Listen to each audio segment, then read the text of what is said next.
And this is where I have to obtain a very nice sight picture before I even hardly touch the trigger. Hello everyone, and welcome back to the channel. As you can tell, it's considerably warmer than the last time we were together. So I was going to take advantage of that and have a little sit-down chat and discuss the history of the Marlin Ballard rifles. Some of you may already be somewhat familiar with the Marlin Ballard, and I myself have been so fortunate to have two fine examples of their rifles dating from different periods of their manufacture dates. The story of the Ballard begins in 1861. Charles Ballard achieved a patent for his new rifle, and it immediately caught on with the government because, of course, in that period of time, we were in the middle of the Civil War. The first ones to actually produce Ballard rifles, which were originally chambered all in rimfire cartridges, 44 rimfire in this case, was the Ball Manufacturing Corporation. During that period of time, your goal as a gun manufacturer was to try and achieve a government contract. So it was literally every man for himself, and gun manufacturing companies would start up and typically fail within a few years. This was absolutely the start of the rocky road for the Ballard rifle. The original manufacturers, Ball, sold the patents and the rights of manufacture to Dwight and Chapin. They in turn went out of business and sold back to some fella named R. Ball, presumably the original Ball. From there, it was sold as the Merrimack Ballard rifle. Finally, and for perhaps one of its longer, except for Marlin, production rates, was sold to Brown Manufacturing. But once again, Brown Manufacturing goes out of business, and the rights were sold to two individuals named Chauvelin and Daly. It is unclear, because the records don't bear it out, what the business association was between Chauvelin and Daly and J.M. Marlin. They remained, after selling the rights to Marlin, in his employ as sort of reps for the rifle for many years to come. Marlin, however, once again was not really tooled up for mass production, so before his factory was actually mass producing Marlin rifles, he used the leftover Brown parts and successfully launched the Marlin Ballard in 1875. They would have several models over the next 29 years when production ended in 1890. In fact, there were 20. 3 different barrel types, lengths, shapes, 3 different receiver types, and you could, as I said, get up to 20 different variants in the 29-year history of the rifle. One of the things that made the Ballard unique, and we'll demonstrate this a little bit later on camera, is once you activate the lever, it's a single-shot breech-loading rifle.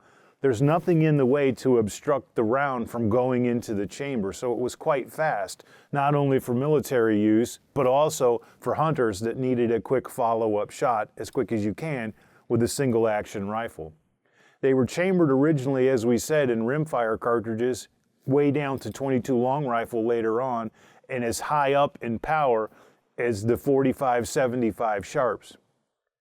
I have behind me, over here, a Model 5 Pacific. That was one of the more powerful Ballard rifles that you could find at the time, and this one in particular is chambered in 40-85 Ballard Everlasting. You'll notice it's a very peculiar long sort of pencil shape, and this bullet actually dates from the period, and we'll get a close-up of it later on. It is actually paper patched, which was state-of-the-art for that period of time. Of course, I'm going to use modern-made cartridges. This is filled up with about 80 grains of black powder, and the projectile weight was typically 375 grains. It was ballistically superior to some people's minds than the vaunted 45-70 government of the day. This was flatter, moving faster at roughly 1,600 feet per second, and you had a lot less drop on the projectile, making it more reliable in certain conditions. One of the reasons why the Ballard after 1890 didn't catch on was because the great buffalo hunts were over. The rifle is extremely heavy. Most people, regardless of how fit, would not enjoy dragging a Ballard in one of its original formats up and down hills and mountains chasing elk or perhaps sheep. It was in fact designed for more stationary shooting of the American bison. It worked well in that application because bison have a very peculiar behavior pattern, which is once one of the members of the herd is shot, the other ones have a tendency to congregate around. So you could, once successfully downing one, perhaps get a few more. That rifle's perfectly suited for that. One of the ways that you can tell specifically that this is a Model 5 Pacific or its sort of big brother, the Model 5.5 Montana, is the telltale cleaning rod underneath the octagonal barrel. A word about this rifle's appearance. For those that are aficionados of the Ballard, you might notice some peculiarities with the setup on the gun. There are a lot. That is not uncommon once you start to do a deep dive on the history of the Ballard. For instance, once Marlin's production facilities got up and running to full strength, you could get custom rifles from them with a different stock, a different shaped barrel. All the accessories became interchangeable. On top of it, this was a very, very popular rifle in action for gunsmiths. So gunsmiths nationwide were customizing rifles for individual customers. So you could easily pick one up that doesn't fit a particular ad description, model type, or category. That's very common. So you can get a PhD in the Ballard. If you want, we'll post some further links if you guys want to do a deeper dive on what it all means. We'll also get a close-up of this two-line sort of model designation on the left side of the receiver. That certainly indicates an earlier version, pre-1881 version of this rifle. At some point they changed to a three-line designation, and then later on they kept the three lines, but instead of JM Marlin, it simply said Marlin Firearms or Marlin Arms. So as the rifles were produced over their lifespan of production, the labeling changed, and it can help the buyer/collector sort of identify what period of time this rifle would have been made. I'm going to try to hold this up a little bit over my shoulder so we can look down here and you can see how free floating and open the breech is to the user. It would give you very quick access to what you needed. This particular one, I'm going to close the lever here, has a double set trigger. That would also be very common for the sporting rifles designed for larger game hunting. It does have a double set trigger and of course is hammered fired. This particular trigger, due to the age of the rifle, is extremely light. I'll try to demonstrate that if I can on camera. In fact, it won't even register on a trigger pound gauge. It doesn't. It goes off way before it can register any tension. This particular rifle also has an interesting history in that it's originated somewhere in Colorado, of course being made in New Haven, Connecticut to begin with. And that would be very common. I cannot trace this to J.P. Lower from Colorado, who was a big, big importer of these types of rifles, but usually it would say on the barrel. We believe, the owner and I, that this barrel has actually, the rifle has been re-barreled, that this is not an original, even though it is 32-inch and octagonal. It's also quite likely that this is a way sort of almost do-it-yourself buckhorn sighting system, because it's not terribly accurate either. This is certainly not what you would have expected to see on the Ballard, which by nature was more function and art. They were extremely beautiful rifles, and I'll show you another example of one here in a little bit. Later on in the video, we're going to shoot this guy and see how well it does. I think you're going to find it's quite interesting. So, 4085 Everlasting, I need to be extremely careful because, as I mentioned, this rifle right now has beyond a hair trigger. Luckily for me, when you close the breech, the hammer stays closed, so we have to do that. The rear one is your set trigger. And this is where I have to obtain a very nice sight picture. I'm going to shoot at the bottom circular before I even hardly touch the trigger. If you believe that the shots that scare you are the most accurate ones, this is the rifle for you.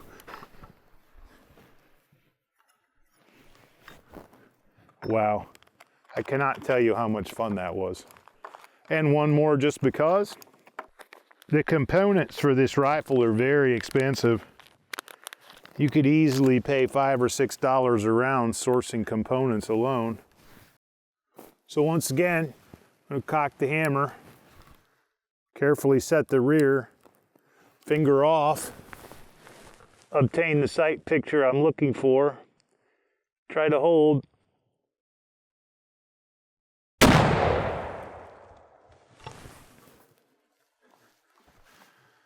Too much fun. I'm gonna make sure this thing stays steady and propped and go down range, take a look. So here and here, no idea which one was first. As I mentioned before, sights on the rifle are a little bit wonky and the bore is really not to spec. It's not a terribly accurate rifle due to its age, but if you found one in better condition, I think you would find you have a real gem. This is a number 3 Ballard Gallery. You would typically find this in gallery shooting, 200-yard or so rifle range competitions, even though with its receiver sights, it more closely resembles a fine gallery model of the Ballard. This is not that. This is once again an example of people sort of customizing their guns for their own use. This one is chambered in .22 long rifle. So we're going to start with the number 3 Ballard, .22 long rifle. I'm using Norma Tac-22, which I've always had pretty good luck with. You can find that online as well. So, see how our Kelly sights do.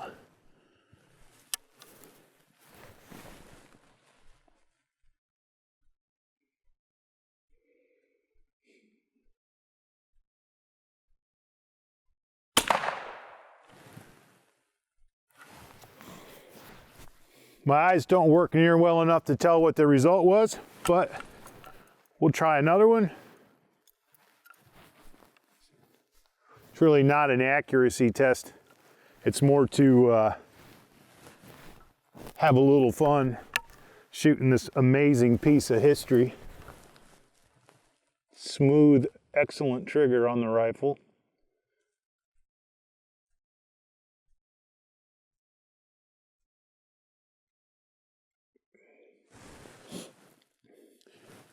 Sight picture for this, I'm using circular targets, but they're the wrong size. Normally what you would do is try to use your circular aperture and make it the exact same outline of your circular target, and mine is way small. So that may affect the result, but either way, what an amazing rifle. I'm gonna hop down range and see how we did. This is nowhere near as well as the rifle can do, like I said, with proper target and aperture, but it's a lot of fun. The rifle's actually set up for around 75 or 80 yards, and we're much closer. But either way, you can see with a little bit of practice, you can still, all these years later, stack those .22 LRs right on top of one another. Excellent, excellent rifle. One of the things you'll find when you start to investigate the history of Ballard is that they made .32-40 caliber rimfire rifles, which at that period of time was the gold standard in accuracy at around 200 yards. A lot of people used a concept called breech seating the projectile, where you would seat the projectile with the tool in the same spot in the chamber all the time. Then behind it, you would take the tool and have a prepared case with some powder and a little bit of cardboard backing to keep the powder from falling out, and you would sort of push the case into the projectile. This took out the inaccuracy and the differences of case volume, so you could use accurately the same cases all the time. A really kind of unique thing, and we'll post some links where you can watch people using the tool on some other YouTube videos. In a sense, the death of the American bison, which by the late 1880s there were less than 100 in the wild, also was the death of some fine rifles. There was simply no need for this sort of technology and tool anymore, and at the end of the day, firearms are in fact just that, tools. And when there's no longer a need for the tool, it goes into the dustbin of history. Some of these were turned into shoots and rifles. Some of them were turned into custom Wildcat varmint cartridges because of their inherent manufacturing characteristics. But by and large, the death of the buffalo also was the death of the Ballard.